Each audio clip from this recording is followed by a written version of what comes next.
መልካም ዜና በብልሆራና አካባቢዋ ለምትገኙ በሙሉ ሰማያዊ ስፍራ በረከት ዓለም አቀፍ ቤተክርስቲያን ግንቦት 22 እስከ 24 ታላቅ መንፈሳዊ ኮንፈረንስ አዘጋጅታለች።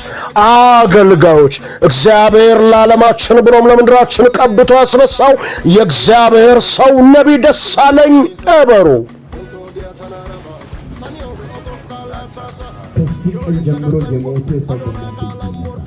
ደግሞም ዘማሪ ጳውሎስ ጋጋ ከወላይታ ሶዶ